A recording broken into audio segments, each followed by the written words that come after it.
Boa tarde, meus irmãos. Bem-vindos àqueles irmãos que estão nos visitando a primeira vez. Espero que seja a primeira de muitas, tá bom? Sinta-se à vontade, sinta-se em casa.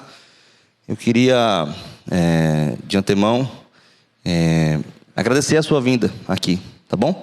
Se tiver alguma dúvida, é só ir ali na nossa recepção. Nós temos uma equipe maravilhosa para te acolher e te dar as devidas orientações, tá bom? Meus irmãos, eu queria começar a meditação de hoje relembrando com vocês. Na verdade, para quem assistia Jô Soares, antes de começar o programa, Jô Soares tinha uma reflexão, né? Não sei se vocês assistiram. E teve uma das vezes que eu assisti Jô Soares, que ele começou essa introdução do programa, trazendo uma estatística, né? Trazendo, na verdade, uma pesquisa realizada por professores de alunos entre 4 e 8 anos, perguntando a eles o que era o amor.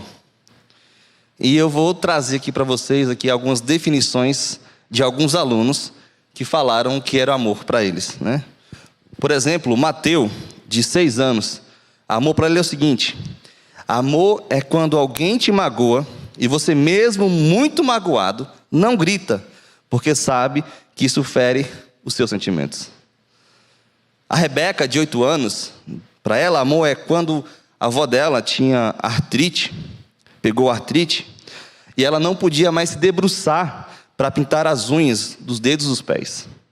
Mas o avô, desde então, pinta as unhas para ela, mesmo ele tendo artrite. O Tommy, de 6 anos, diz que amor é como uma velhinha e um velhinho, que ainda são muitos amigos, mesmo se conhecendo há muito tempo. O Cal, de 5 anos, diz que amor é quando a menina coloca perfume e o menino coloca loção pós-barba e eles saem juntos e se cheiram. Cris, de 6 anos, diz que amor é quando você sai para comer e oferece as suas batatinhas fritas sem esperar que a outra pessoa te ofereça as batatinhas dela. Essa aí tem fé. A Samantha, de 7 anos, diz que amor é quando você fala para alguém algo ruim sobre você mesmo e sente medo que essa pessoa não venha te amar por causa disso. Aí você se surpreende, já que não só continua te amando, como agora te ama ainda mais. Noelle, de 7 anos, diz que amor é quando você fala para um garoto que linda camisa ele está vestindo e ele veste essa camisa todo dia. A Cindy, de 8 anos, e essa última, diz que durante a minha apresentação de piano, eu vi meu pai na plateia, me acenando e sorrindo. Era a única pessoa fazendo isso, e eu não sentia medo. Na primeira vez que eu vi, eu me emocionei, né? Crianças dando o seu conceito de algo tão profundo, né? E principalmente a idade que elas têm. Mas eu quero partir, meus irmãos, das definições que nós encontramos aqui, que essas crianças apresentaram, para a gente pensar um pouco sobre o Evangelho e como o Evangelho muda a disposição do nosso coração em relação ao amor. Como o amor pode ser vivido e demonstrado em todos os nossos aspectos de nossa existência. E eu peço que os irmãos abram suas Bíblias em Filipenses, capítulo 1. E eu quero ler os 26 primeiros versículos desse capítulo. Filipenses, capítulo 1, versículos de 1 a 26.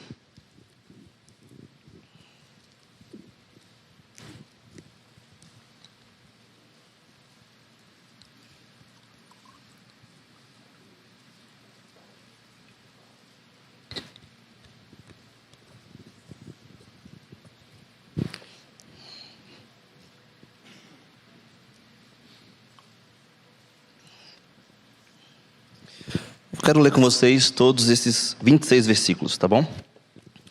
Como vocês sabem, eu tenho um problema de visão, então eu vou trazer a Bíblia para perto aqui. Paulo e Timóteo, servos de Cristo Jesus, a todos os santos em Cristo Jesus, inclusive bispos e diáconos que vivem em Filipos. Graça e paz a vós outros da parte de Deus, nosso Pai, e do Senhor Jesus Cristo. Dou graças ao meu Deus por tudo que recordo de vós, fazendo sempre com alegria súplicas por todos vós em todas as minhas orações, pela vossa cooperação no Evangelho desde o primeiro dia até agora. Estou plenamente certo de que aquele que começou boa obra em vós há de completá-la até o dia de Cristo Jesus. Aliás, é justo que eu assim pense de todos vós, porque eu vos trago no coração, seja nas minhas algemas, seja na defesa e confirmação do Evangelho, pois todos sois participantes da graça comigo. Pois minha testemunha é Deus, da saudade que tenho de todos vós, na terna misericórdia de Cristo Jesus. E também faço esta oração, que o vosso amor aumente mais e mais em pleno conhecimento e toda percepção, para aprovardes as coisas excelentes e serdes sinceros e inculpáveis para o dia de Cristo, cheios do fruto de justiça, o qual é mediante Jesus Cristo, para a glória e louvor de Deus. Versículo 12. Quero ainda, irmãos, cientificar-vos de que as coisas que me aconteceram têm antes contribuído para o progresso do Evangelho, de maneira que as minhas algemas em Cristo se tornaram conhecidas de toda a guarda pretoriana e de todos os demais. E a maioria dos irmãos, estimulados no Senhor por minhas algemas, ousam falar com mais desassombro a palavra de Deus. Alguns, efetivamente, proclamam a Cristo por inveja e porfia, outros, porém, o fazem de boa vontade. Estes por amor, sabendo que estou incumbido da defesa do Evangelho. Aqueles, contudo, pregam a Cristo por discórdia, insinceramente, julgando suscitar tribulação às minhas algemas. Todavia, que importa, uma vez que Cristo, de qualquer modo, está sendo pregado, quer por pretexto, quer por verdade. Também com isso me regozijo, sim, sempre me regozijarei. Porque estou certo de que isso mesmo, pela vossa súplica e pela provisão do Espírito de Jesus Cristo, me redundará em libertação, segundo a minha ardente expectativa e esperança de que em nada serei envergonhado, antes com toda a ousadia, como sempre, também agora, será Cristo engrandecido no meu corpo, quer pela vida, quer pela morte. Portanto, para mim, o viver é Cristo, e o morrer é lucro. Entretanto, se o viver na carne traz fruto para o meu trabalho, já não sei o que hei de escolher. Ora, de um e outro lado, estou constrangido, tendo o desejo de partir e estar com Cristo, o que é incomparavelmente melhor, mas por vossa causa é mais necessário permanecer na carne. E convencido disto, estou certo de que ficarei e permanecerei com todos vós para o vosso progresso e gozo da fé, a fim de que aumente, quanto a mim, o motivo de vos gloriardes em Cristo, pela minha presença de novo convosco. Vamos orar. Senhor Deus, sua palavra foi lida. Eu rogo ao Senhor que o Senhor prepare os nossos corações para que a sua palavra adentre os corações. Meu Pai, que não apenas ela faça morada na nossa vida, no nosso coração, mas que ela seja vista com atitudes diárias. Me ajuda, meu Pai, nos ajuda para que possamos caminhar em fidelidade com o Senhor. É assim que nós te rogamos, gratos em nome do Senhor Jesus. Amém. Meus irmãos, o que é o amor na perspectiva bíblica? Muitos confundem o amor como um mero sentimento. Caso seja isso, o amor é egoísta, pois se torna volátil e instável. Mas o amor, na perspectiva bíblica, não é um sentimento. O amor é uma escolha. O apóstolo João detalha melhor o significado do amor. Ele fala primeiro que nós amamos porque Deus nos amou primeiro. Então só conhecemos o verdadeiro amor quando nós conhecemos o verdadeiro Deus. Ele também ressalta que a demonstração do amor aos nossos semelhantes é um reflexo do amor que temos por Deus, pois Ele é amor. Como é que demonstramos amor para Deus? Segundo o apóstolo João, demonstrando amor pelo outro. Meus irmãos, esse é o resumo da lei: amar a Deus e amar ao próximo. E eu gosto muito da definição de amor. Para quem fez já discipulado de noivos, vai entender o que eu vou falar agora. O livro Discipulado de Noivos vai trazer uma definição de amor muito, muito interessante. Ele fala o seguinte: amor é a escolha de buscar o bem do outro sem o motivo oculto de querer algo em troca. Partindo desse pressuposto, todo aquele que é salvo tem seu coração transbordado de amor por Deus e também pelos outros. Nós somos habilitados, meus irmãos, pelo poder do Evangelho, que transformou a nossa vida, as nossas motivações, as nossas intenções para amarmos verdadeiramente. E quando nós lemos aqui essas palavras escritas pelo apóstolo Paulo, cada um desses versos, meus irmãos, está encharcado de amor. Apesar de preso, o que fluía no coração do apóstolo era amor por Deus e amor pelos outros. Não há repulsa pela situação que ele estava vivendo, mas ele louvava a Deus, mesmo diante da situação, porque o povo crescia espiritualmente, o Evangelho de Cristo estava sendo anunciado. Por isso que nós, quando lemos essa passagem, esses versículos, não há nenhuma tristeza, não há nenhuma angústia no coração, mas há amor. Mas, meus irmãos, como podemos demonstrar o verdadeiro amor? Como podemos viver esse amor? E o texto aqui nos ensina que vivemos o verdadeiro amor construindo laços profundos uns com os outros. Os 12 primeiros versículos, os 11 primeiros versículos, Paulo vai falar sobre essa igreja, essa amada igreja. Ele vai falar, meus irmãos, que versículo 3, que ele dava graças a Deus quando recordava daquela igreja. Eu sei que são vocês. Toda vez que eu lembro de vocês, eu dou graças a Deus, eu louvo a Deus. Por quê? Porque eu sei quem são vocês. Nós vivemos juntos, nós caminhamos juntos, nós criamos laços juntos. E, meus irmãos, por dar graças a esse povo, porque conhecia esse povo, ele se alegrava pelo povo. Versículo 4, ele recordava desse povo, dava graças a Deus, fazendo isso com alegria, e suplicava pela vida daquele povo. Aquele povo, meus irmãos, estavam na oração do apóstolo Paulo. Aquelas pessoas, aqueles irmãos e irmãs daquela igreja, daquela amada igreja, estavam no coração dele, nas orações dele. Se estava nas orações é porque conheciam as suas lutas. E a partir do versículo 27 e até o capítulo 2, versículo 11, ele vai falar sobre isso, as lutas que aquela igreja tem enfrentado. Então ele orava pela igreja, ele suplicava a Deus para que aquela igreja permanecesse firme. Eles eram irmãos que tinham laços profundos com o ministério do apóstolo Paulo também, porque a partir do versículo 5 ele vai falar o seguinte: pela vossa cooperação no Evangelho desde o primeiro dia até agora. Não apenas conhecia, mas daqueles irmãos ajudaram o apóstolo Paulo desde o primeiro dia do ministério do apóstolo Paulo.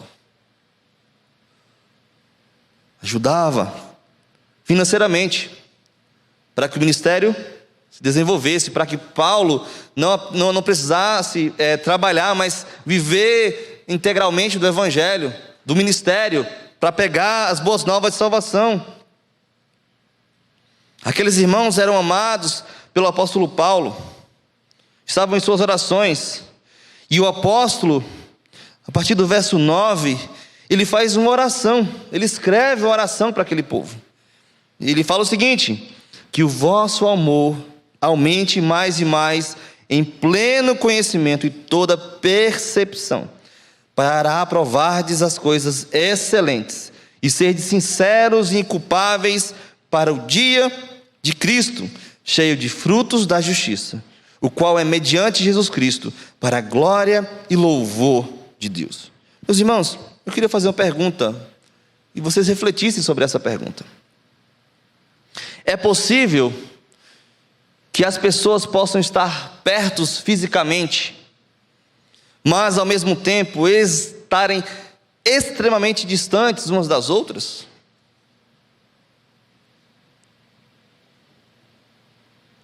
Aqui, mesmo distante daquele povo amado, Paulo tinha laços profundos com eles.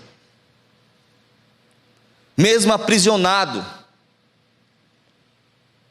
e talvez muitas vezes esquecido pelos seus companheiros, aquela igreja estava em suas orações. Eu acho interessante que o Warren Wiersbe vai falar que quando nós olhamos para esses versículos, nós vamos ver aqui nesses versículos duas palavrinhas que são sinônimas: cooperação e comunhão. E ele fala o seguinte: a verdadeira comunhão é muito mais do que ter o nome no hall de membros ou comparecer a uma reunião. É possível estar fisicamente próximo das pessoas e espiritualmente separados delas. Paulo estava em Roma e seus amigos estavam a quilômetros de distância em Filipos, mas a comunhão espiritual era real e gratificante. Paulo usa 3 ideias que descrevem a verdadeira comunhão. Primeiro, aquela igreja estava presente em sua memória. Aquela igreja estava presente em seu coração. E aquela igreja estava presente nas suas orações. Como está a nossa busca por criar e para criar laços profundos com os nossos irmãos? Nós temos o desafio de uma igreja de quase 4.000 membros. E até a gente, né, que está trabalhando aqui direto, a gente não conhece o nome das pessoas. A gente se esforça, mas é difícil. A pergunta que eu faço para vocês: será que todos nós juntos, estamos engajados em conhecer um ao outro profundamente? Em estar unidos uns com os outros? Nós temos tentado se aproximar das pessoas, ou nós estamos vivendo isolados e, entre aspas, protegidos em nossa bolha existencial? O verdadeiro amor vai ao encontro do outro, permanece ao lado do outro, ajuda no crescimento do outro, aprende com a vida do outro e glorifica a Deus junto com o outro. Primeiro aspecto, primeira lição desse texto é que vivemos o verdadeiro amor, construindo laços profundos uns com os outros. Mas a partir do verso 12, nós aprendemos uma outra lição desse texto. Vivemos o verdadeiro amor, pagando o mal com o bem. Meus irmãos, eu creio que o maior desafio nosso é pagar o mal com o bem. Talvez vocês sejam mais crentes do que eu e tenha maior facilidade em pagar o mal com o bem. Porque o nosso coração, meus irmãos, tem a tendência de buscar a justiça própria. E às vezes nós vamos até as últimas consequências para que a verdade esteja do nosso lado. Mas, por outro lado, o Evangelho, as Escrituras, nos ensinam diferente. Jesus, o nosso mestre, ensina que devemos amar não os nossos amigos somente, mas devemos amar e orar pelos nossos inimigos. Paulo também escrevendo sua carta aos irmãos lá em Roma, diz que não devemos buscar a vingança, porque a vingança pertence ao Senhor. E por isso que ele conclui: devemos pagar o mal com o bem. E exatamente isso que a gente vê aqui no apóstolo Paulo. Vamos pensar um pouco quando ele plantou essa igreja. Se você for voltar para Atos, você vai perceber, Atos 16, que ele sofreu para plantar essa igreja. Ele estava com outro direcionamento, o caminho era outro, que ele estava propondo, né?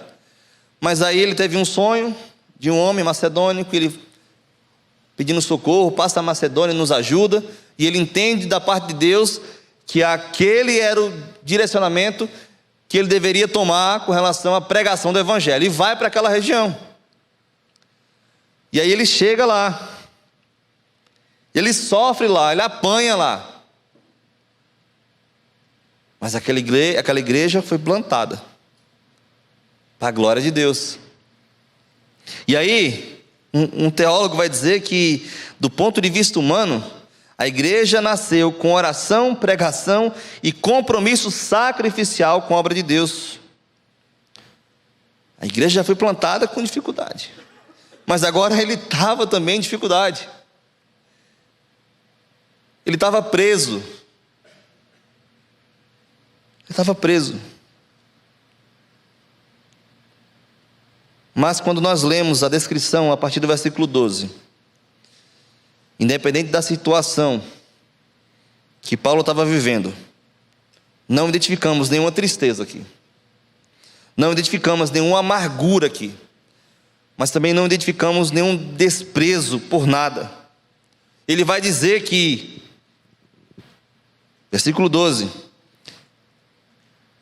quero ainda, irmãos, cientificar-vos, ou seja, entendam, compreendam. Estou explicando para vocês que as minhas cadeias, as coisas que estão acontecendo comigo, antes estão contribuindo para o progresso do evangelho. Então, olha, não se preocupem com as minhas cadeias, com as minhas algemas. O evangelho está crescendo, o evangelho está sendo anunciado. E o que mais me impressiona é o versículo 13: de maneira que as minhas cadeias em Cristo se tornaram conhecidas de toda a guarda pretoriana e de todos os demais. O que acontece aqui? Paulo podia estar escarnecendo aquele povo, preso injustamente. O que eu estava fazendo? Nada. Legalmente não estava fazendo nada que infringisse a lei. Mas ele decide, ao invés de escarnecer aquele povo, pregar o evangelho para aquele povo. Meus irmãos, eu não sei como é que está o seu coração, mas a palavra de Deus hoje nos ensina e nos fala para que, independente das circunstâncias, devamos pagar o mal com o bem.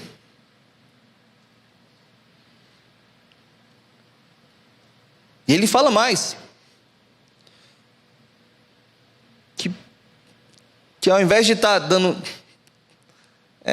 regredindo o evangelho, as cadeias dele estão ajudando, estão fortalecendo essa ideia. E ele fala no versículo 18: todavia, essas coisas, que importa, uma vez que Cristo de qualquer modo está sendo pregado. Me faz lembrar de Estevão, no capítulo 7 de Atos, quando ele está sendo apedrejado pelos seus algozes. Ele fala: Senhor, não lhe imputes esse pecado. Ou então o próprio Jesus, o nosso eterno Salvador, pendurado naquele madeiro, ele roga ao Pai para que os seus perseguidores fossem perdoados. Meus irmãos, devemos responder o mal com o bem.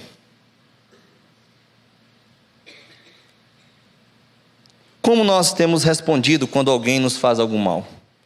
Em nosso trabalho, quando somos perseguidos por chefes maledicentes ou colegas que querem nos derrubar. E quanto ao nosso cônjuge, qual tem sido a nossa reação quando ele ou ela deixa de cumprir o seu papel dentro do lar? Nós nos vingamos? Pagamos com a mesma moeda? Ou decidimos, ou escolhemos amar?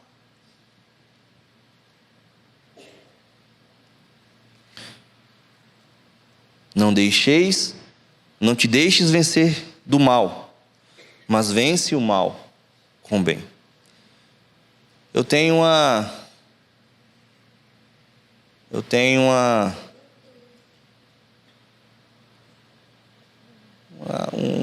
ideia na minha cabeça, um direcionamento na minha cabeça, né?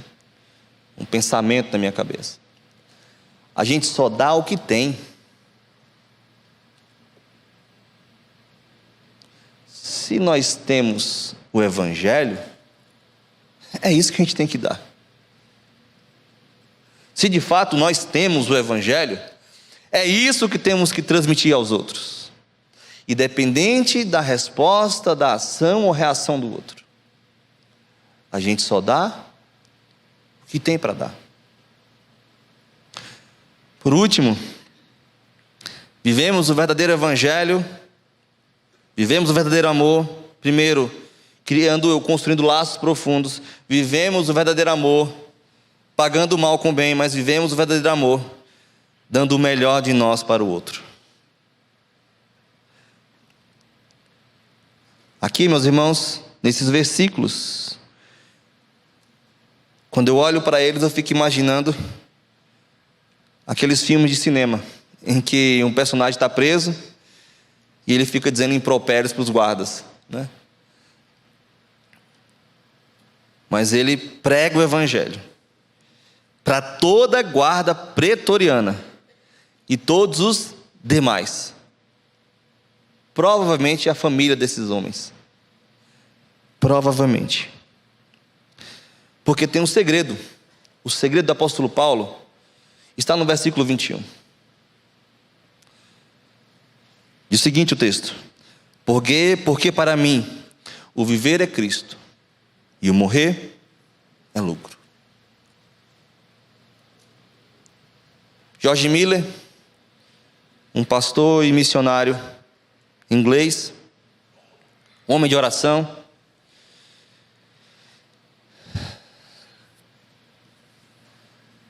na mão dele passaram cerca de 10.000 órfãos, sem pedir um dinheiro para ninguém, baseado na oração.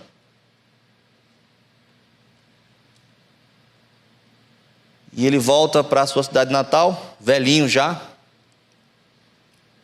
E aí ele foi entrevistado por um jornalista cristão.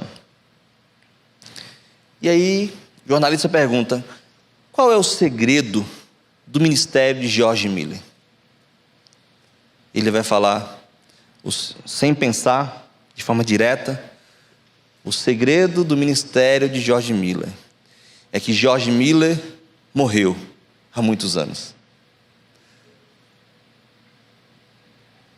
George Miller morreu há muitos anos. E aí o segredo está aqui. E aí ele completa: não sou eu quem vive, mas Cristo vive em mim. E eu comparo com esse texto aqui. Para mim, o viver é Cristo, morrer é lucro. Em outras palavras, a minha vida não é mais minha. A minha vida é do próprio Deus. E porque é de Deus, eu vou dar para os outros o que eu tenho de mais precioso. E não é uma casa, não é um carro, não é um emprego bom. O que ele tinha de mais precioso era o Evangelho de Jesus Cristo. Porque só o Evangelho de Jesus Cristo gera repercussões eternas. Uma casa, ela se acaba. Um carro, ele se acaba. Mas o Evangelho de Cristo, mas a palavra de Cristo, ela permanece para sempre. Então, a sua vida já não é mais dele, mas é de Cristo. E porque é de Cristo, os seus sofrimentos fazem parte do processo. Porque ele é de Cristo, ele vai dar o que Cristo deu para ele. O Evangelho poderoso de Jesus Cristo.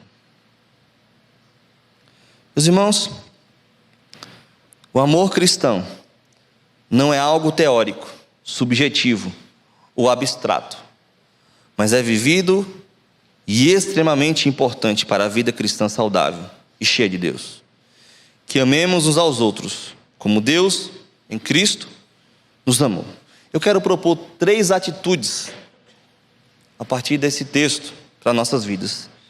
Primeira atitude é que roguemos a Deus que esse amor cresça a cada dia em nossos corações e que não respondamos agora com amargura, com tristeza, com ódio e com ira, mas que nós possamos demonstrar o verdadeiro amor para os outros.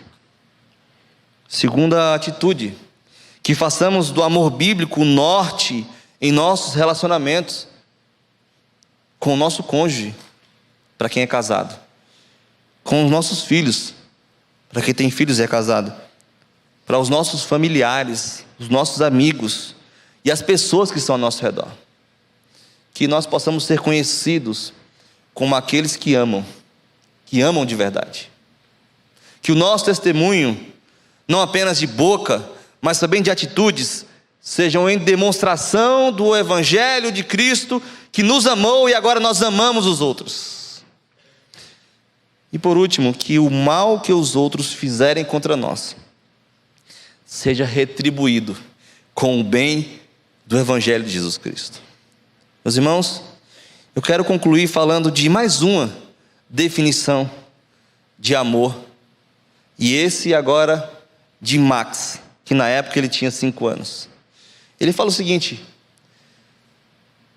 amor para ele Jesus podia ter dito palavras mágicas para os pregos caírem da cruz, mas ele não disse. Isso é amor. Lembremos que o Evangelho é poder de Deus e transforma a vida de todo ser humano de forma completa. Assim como Deus é amor, que possamos exalar amor por onde nós passarmos. Amém? Vamos louvar?